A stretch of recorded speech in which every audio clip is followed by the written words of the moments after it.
Welcome back to IGN at Gamescom. Now, joining me to discuss Darksiders Genesis is Airship Syndicate's Billy Garrettson. So tell me, for all the folks at home who are unaware, what is Darksiders Genesis? Darksiders Genesis is the next installment in the Darksiders franchise.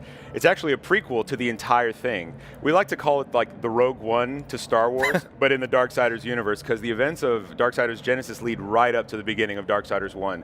It's a great injection point for like new players to the series, but also fans who have played the other ones are going to get a lot of kind of, I guess, context and fill in all the blanks of the things that led up to the apocalypse. So we have to do a little bit of a clarification here because when I first saw the game, the isometric camera angle, the kind of medieval aesthetic, it all just pointed to action RPG in my mind, but it's not as much as it is an isometric action game, correct? So what is happening in this game in terms of loot, in terms of progression, things like that? Sure, so this is a Darksiders game. It's not just a dungeon crawler, hack and slash, go to one room, clear the enemies, go to another room, clear the enemies.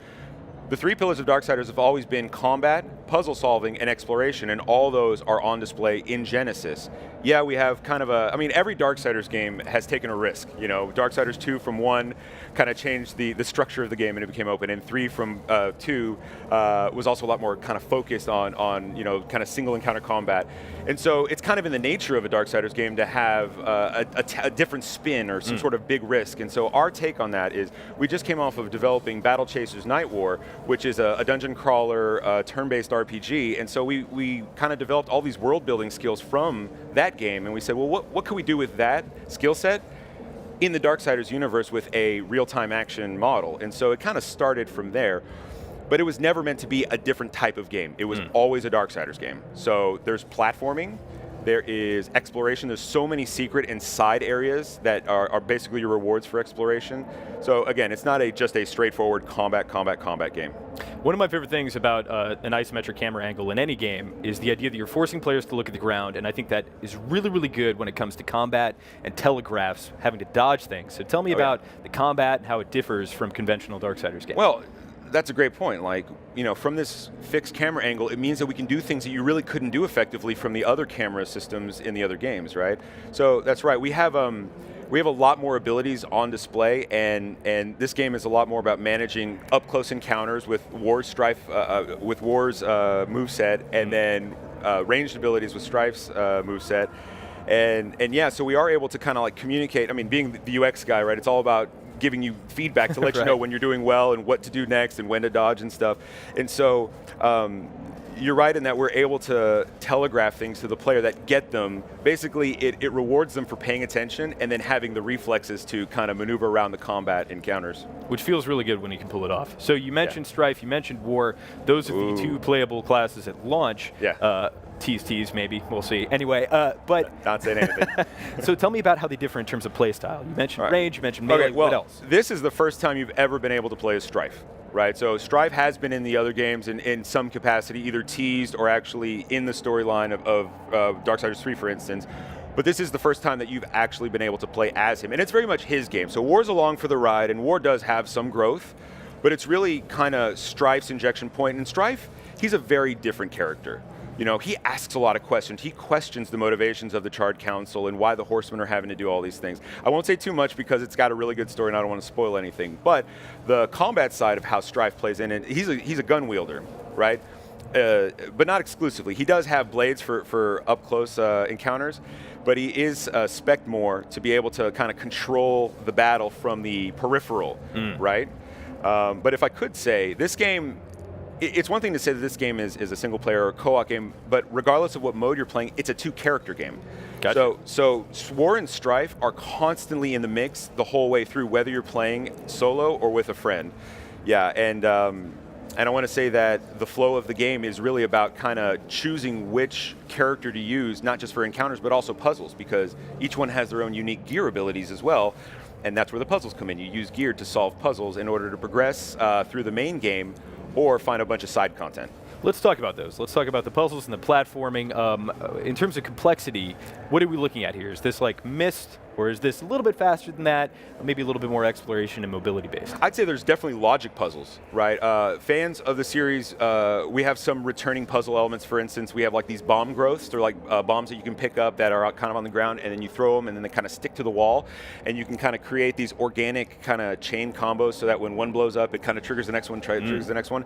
So we have certain puzzles that are very freeform, where it's like, hey, yeah, of course you have to blow this thing up, but how you do it is kind of up to you, what configuration you've managed, and it's not always the same. And that's what's really fun about the way we've approached co-op.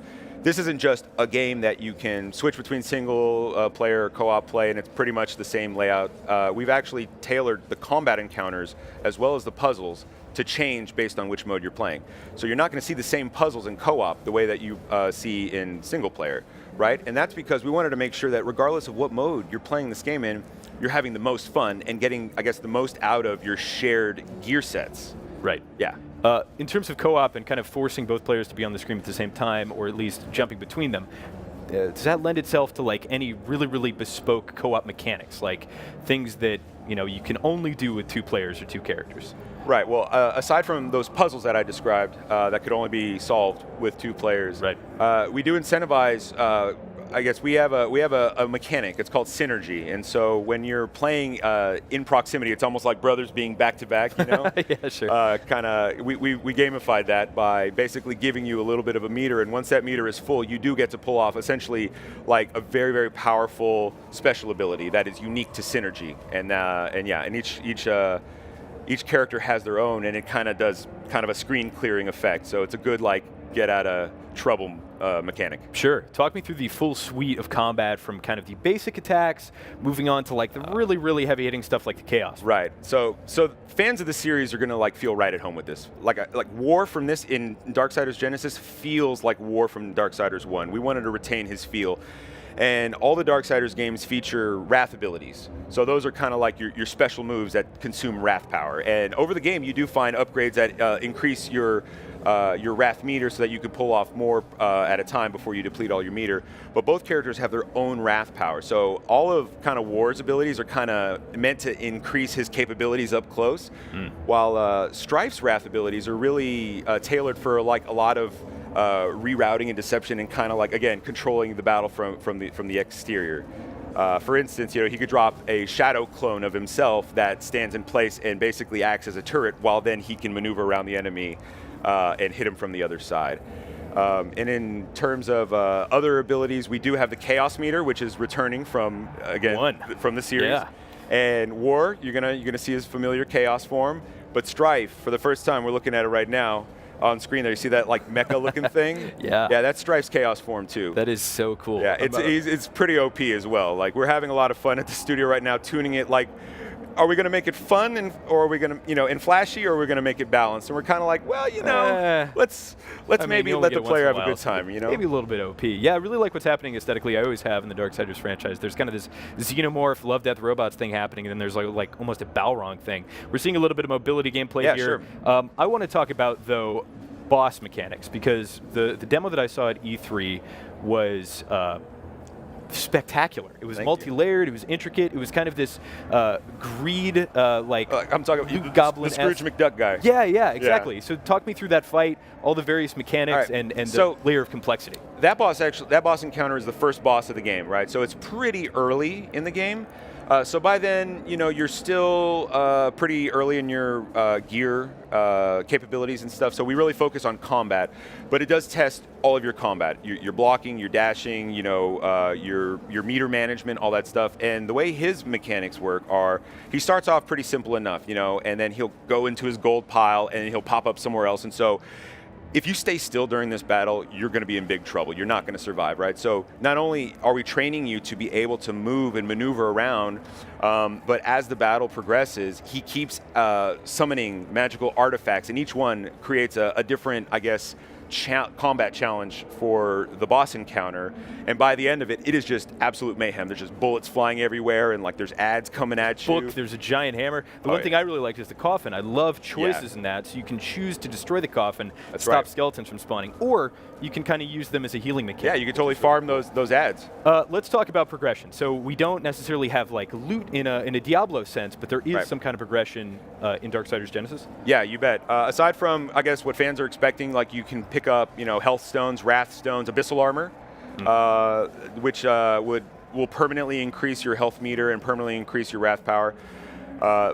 Enemies can drop a new thing for the series. They're called creature cores. So every enemy has a unique creature core, and they slot into our skill tree. So when you think of a skill tree in a lot of other games, all the upgrades on the tree are in fixed positions, right? Now you have choice, right? You can use your skill points to kind of, go through different paths to get to the ones you want. But ultimately, by the end of the game, you've unlocked the tree, and there's nothing dynamic about it, right? Ultimately, there's not like a lot of choice.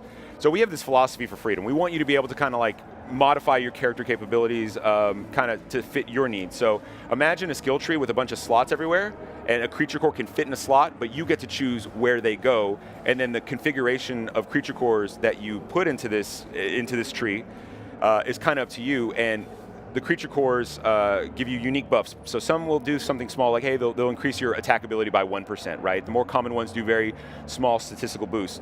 But there's one in particular, it's the Hellhound. When he drops his creature core, if you socket it into your tree, there's a chance every single time you damage an enemy that you're going to spawn a Hellhound minion that fights on your behalf next to you, right? Which is, again, a first for the series. We've never really had kind of like support characters and things like that, and it fundamentally changes how you play the game.